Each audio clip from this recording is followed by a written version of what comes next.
Class 10th का एक बहुत ही मेन चैप्टर समझाया जा रहा है। उसके फॉर्मूले क्या क्या हैं। चैप्टर का नाम है ट्रिग्नोमेट्री।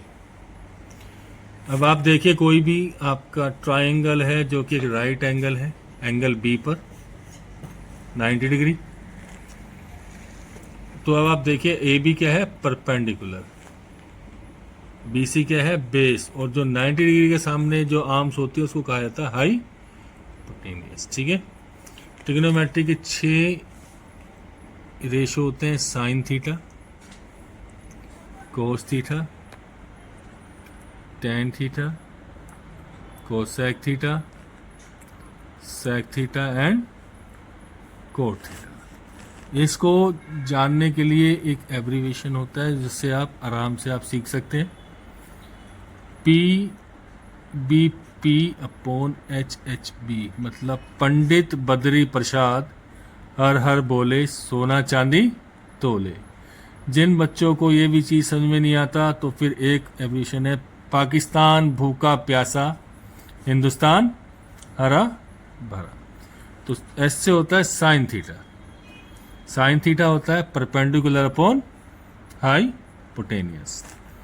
कोस थीटा क्या होता है, base upon hypotenuse. Tan theta होता है perpendicular upon base. Cosec theta होता है 1 अपॉन साइन थीटा, मतलब रेसिप्रोकल ऑफ साइन थीटा। तो कोसेक थीटा की वैल्यू फिर रेसिप्रोकल हो जाएगी, क्या हो जाएगी, hypotenuse upon perpendicular. Sec theta और कोस थीटा एक दूसरे के रेसिप्रोकल होते हैं, तो सेक थीटा की वैल्यू हो जाएगी hypotenuse upon base. Cot theta और टेन थीटा एक दूसरे के रेसिप्रोकल होते हैं, तो कोट थीटा की वैल्यू क्या हो जाएगी, बेस अपॉन परपेंडिकुलर। एक आइडेंटिटी है ट्रिग्नोमेट्री की, sine square theta plus cos square theta equal to 1। तो यहाँ से अगर हम साइन स्क्वायर थीटा की वैल्यू निकालेंगे तो हो जाएगा 1 माइनस कोस स्क्वायर थीटा, और कोस स्क्वायर थीटा की वैल्यू निकालेंगे तो क्या होगा, 1 माइनस साइन स्क्वायर थीटा। प्रकार अगली आइडेंटिटी है 1 plus tan square theta equal to sec square theta. यहाँ से हमें टेन स्क्वायर थीटा की वैल्यू निकालनी है तो क्या होगा, ये इधर जाके 1 माइनस हो जाएगा, sec square theta minus 1। Sec square theta minus tan square theta की वैल्यू क्या बचेगी, 1। अगली आइडेंटिटी है 1 plus cot square theta equal to cosec square theta. तो कोट स्क्वायर थीटा यहाँ से क्या निकला, cosec square theta minus 1। Cosec square theta minus cot square theta क्या होगा, 1। टेन थीटा और कोट थीटा की value cos theta sine theta में क्या होगी, टेन थीटा की वैल्यू होगी sine theta upon cos theta, और कोट थीटा की वैल्यू होगी cos theta upon sine theta. इस प्रकार हम एक क्वेश्चन देखें कि रेशियोज कैसे निकलते हैं। If sine A equal to 3/4 आपको गिवन है, ठीक है, और आपको कैलकुलेट करने के लिए क्या कहा है, कोस ए और टेन ए की वैल्यू। साइन ए क्या होता है, परपेंडिकुलर अपॉन हाइपोटेनियस। तो परपेंडिकुलर कितना हो गया, 3, और हाइपोटेनियस कितना हो गया, 4। यहाँ पर एंगल ए इसलिए लिखा है क्योंकि हमें साइन एंगल ए की वैल्यू निकालनी है, ठीक है। हमने इसके बाद ट्राइंगल लिया ए बी सी। आपको पता है कि जहाँ पर कोई एंगल 90 डिग्री होता है वहाँ पर कौन सी थ्योरम यूज करी जाती है, पाइथागोरस थ्योरम। तो पाइथागोरस थ्योरम के अनुसार क्या होता है, हाइपोटेनियस का जो स्क्वायर होता है वो परपेंडिकुलर के स्क्वायर के और बेस के स्क्वायर के सम के इक्वल होता है।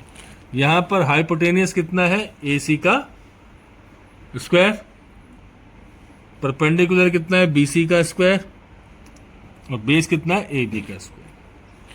इनकी वैल्यू हमने इसमें पुट करी तो 4 का स्क्वायर क्या हो गया, 16, 3 का स्क्वायर 9, और इधर क्या बचा, ए बी का स्क्वायर। अब हमें ए बी के स्क्वायर की वैल्यू करनी है तो 9 इधर जाके माइनस हो गया, A B square equal to क्या हो गया, 7। तो ए बी की वैल्यू कितनी आ गई, √7।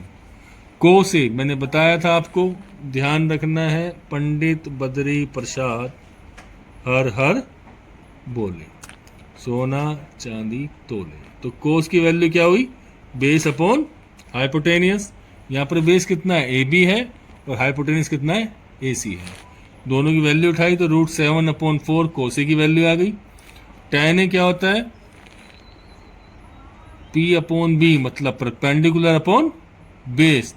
परपेंडिकुलर कितना है, BC है, बेस कितना है, ए बी, दोनों की वैल्यू करी तो क्या हो गया 3/√7। इस प्रकार आप सभी प्रकार के रेशियो इस मेथड के द्वारा कैलकुलेट कर सकते हैं।